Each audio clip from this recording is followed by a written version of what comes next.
देश को आजाद कराने में जिन स्वतंत्रता संग्राम सेनानियों की अहम भूमिका रही है, ऐसे तमाम सेनानी और उनके परिवारजनों का 2 दिवसीय सम्मेलन राजधानी रायपुर में आयोजित किया गया है।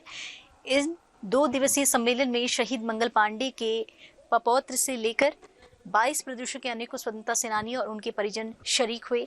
इस सम्मेलन में कुछ ऐसे सेनानी भी नजर आए जिन्होंने वैसे तो 110 से भी अधिक वर्ष की आयु पूरी कर ली है, लेकिन उनके जज्बों और मजबूत इरादों में वो जोश अब भी बरकरार है। इस सम्मेलन के दौरान आजादी की 75वीं सालगिरह की खुशी मनाई गई। वहीं वर्तमान में स्वतंत्रता सेनानियों और उनके परिजनों की परिस्थिति और सुधार को लेकर तमाम चर्चाएं भी हुई। देखिए आजादी के 75वें अमृत महोत्सव पर स्वतंत्रता सेनानी और उनके परिजनों से खास बातचीत हमारे संवाददाता की।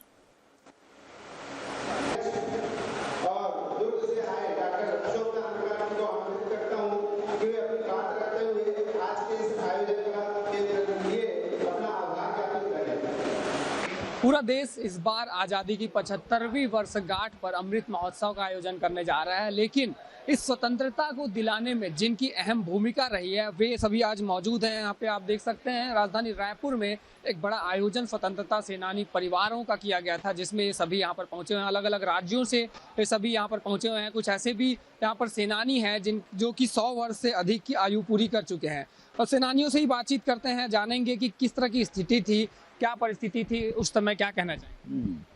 उस समय अंग्रेजी शासन में लूट थी और लूट से लोग परेशान थे।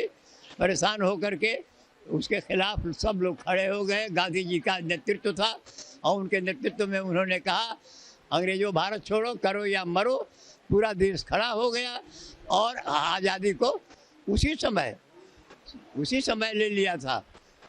काफी सालों का संघर्ष रहा है। कुछ और भी यहाँ पर स्वतंत्रता संग्राम सेनानी है, उनसे बातचीत करने की कोशिश करेंगे।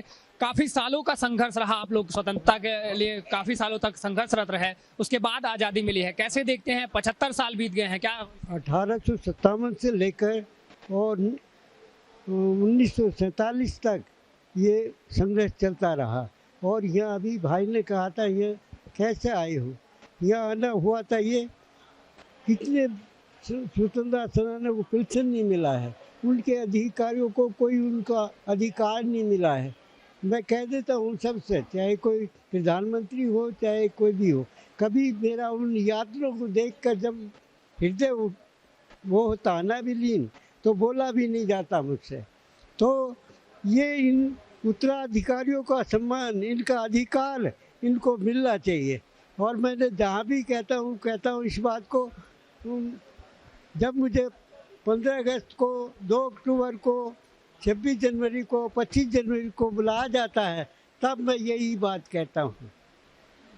112 साल की उम्र आप बीत चुका है आपका, और कई सारे सेनानियों के साथ आपने यहाँ पर लड़ाई लड़ी है। किस तरह से उस समय परिदृश्य थी, क्या कहना चाहेंगे, क्या स्थिति थी उस समय आप लोग की लड़ाई को लेकर, कुछ दास्तान बताना।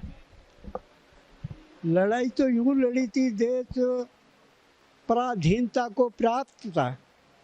इनकी ये प्रतनता, इनको प्रतनता मिलना चाहिए थी, स्वतंत्रता मिलनी। उसमें स्वतंत्र नहीं था देश, प्रतनता को प्राप्त था।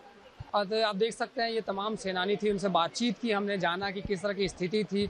अभी वर्तमान परिदशा को भी लेकर उनसे बातचीत की है, तो निश्चित तौर पर तमाम बातचीत में उन्होंने अपने परिदशा को लेकर कई चिंता भी व्यक्त की है और कई सुधार की बात भी कही है। अब देखने वाली बात ये होगी कि आगे इन स्वतंत्रता सेनानियों को क्या कुछ सुविधाएं दी जाती है और इन्हें किस तरह की सुविधाएं मुहैया कराई जाती है। कैमरा पर्सन अमीन कुरैशी के साथ अंकित मिश्रा की रिपोर्ट, VIP न्यूज रायपुर।